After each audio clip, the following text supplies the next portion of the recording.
Go ahead.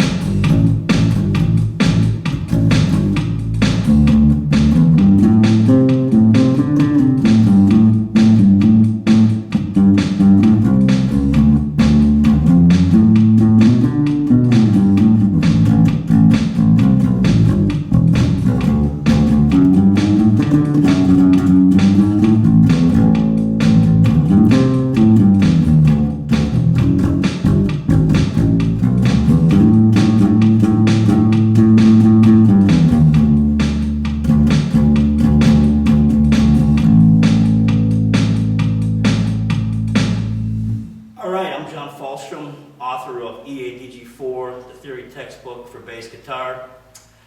And I know some of you know about it, and I'm going to take us through it a bit and show you how it's laid out and everything. And the first thing, if you start out, we're going to go back to the beginning and get this right. The first thing you want to do is get your strings down. The E string, the A, the D, and the G. Call the E string your first string because that's the string closest to you. And A2, D3, G4. I know the strings, when you get them in packages, the G string's called your first string and it's reverse, but with the bass and music, I don't think it makes sense seeing this is your fourth string. This has got to be your first string, the E string. You got to see it that way. And then the next thing you want to know, right, like tonight, is the dot markers on your bass. The third fret is usually your first dot marker. Sometimes basses have dot markers on the first fret. This bass doesn't. It's a Fender Precision. And the dot marker starts on the first dot marker, third fret, second dot marker, fifth fret, third dot marker, seventh fret, fourth dot marker, ninth fret, double dots. 12th fret, double dots to me signify a repeat sign in music. So if you're reading music and you see a repeat sign, that's what these mean. So the notes now repeat themselves up from the first fret. So you get your repeats, E, open E, F, F, same note, F, F, an octave lower, F sharp, G flat, F sharp, G flat, same note. You go to your first dot marker here as a G, first dot marker up here is the same note, an octave higher G, and so on. Same thing with the three strings, A string. Here's your C, here's your C. First dot marker past the repeat sign, double dots. So that's that. Make sure you memorize it. So your second dot marker is the fifth fret, and go right to it. Fifth fret, boom. Seventh fret, third dot marker. Alright, get that memorized. Here's your first dot, second dot, third dot, fourth dot, double dots, and just call this your first dot again, your second dot, and your third again, past the repeating. Definitely. This is your 15th fret, 17th fret, 19th fret, 20th fret. The first dot marker past the double dots, the repeat sign, is the 15th fret, okay? Make sure you know that. 15, 17, 19 are all odd number. 3, 5, 7, 9. Even. 12. Back to odd. 15, 17, 19. Get that together. Okay. Another thing I want, just looking at my strings here.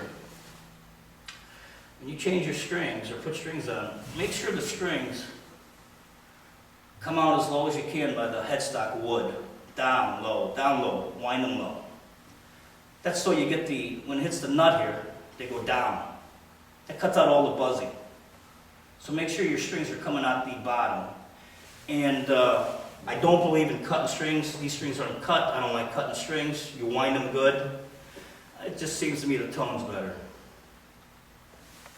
Okay, let's start with some insights to learn first.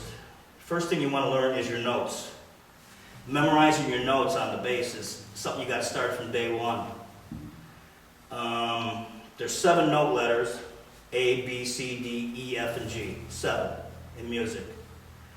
So you memorize them. Maybe start on the, could be E, could be A, could start on any string you want. Start on maybe the A string because it's the first letter, A string.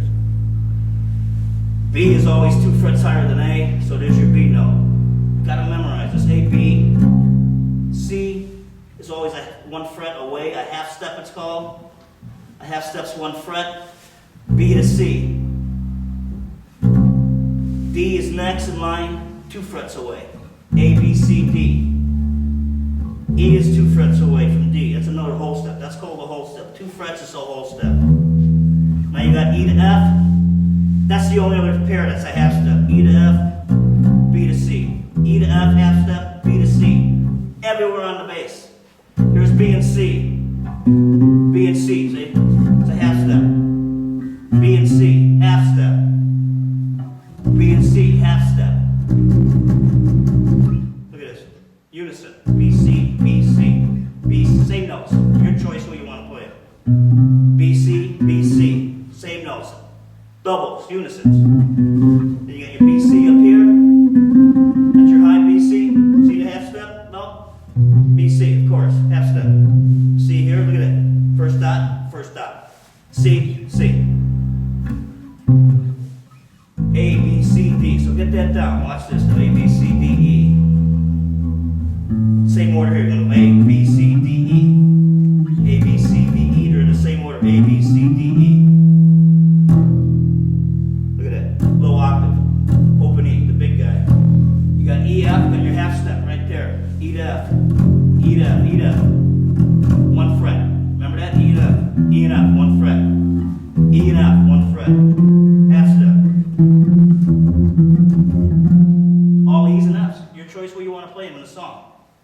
The chords in E, play that E. Play that E. Play that E. Play that E. Play that E. Doesn't matter. Alright, we go to the D string, D, E, F, G. Again, you got your half steps. Just remember, half steps are between B and C and E and F. The rest are whole steps. Whole steps, 2 frets. Either way. C to D, going up, ascending, descending, going down in pitch. D to C. Now watch this. C to D is a whole step away. D is a whole step away. Everyone on the bass. Here's a C. Here's a D. See the whole step? C to D. Whole step. C to D. C to D. High. C to D. Same thing. Whole step. That's a trill. We'll get to that later. You want to do this along your street. My book has a great picture of the fretboard in the bass of the bass, and you want to play these natural notes. Let me show you. Here's a drum machine. I use a drum machine a lot. I highly recommend playing with a beat. A drum machine is definitely the best way of playing. Metronomes are a little. They give you they just give you quarter notes. They give you. And if the battery gets slow, it slows down, and then the pendulum ones, the old pendulum ones, if it's not on a perfectly level surface, it's going to go, and it's not going to give you a true beat. Now this drum machine, I've been using one forever. This one's an Alesis SR16, which is my favorite. It's simple. Watch this.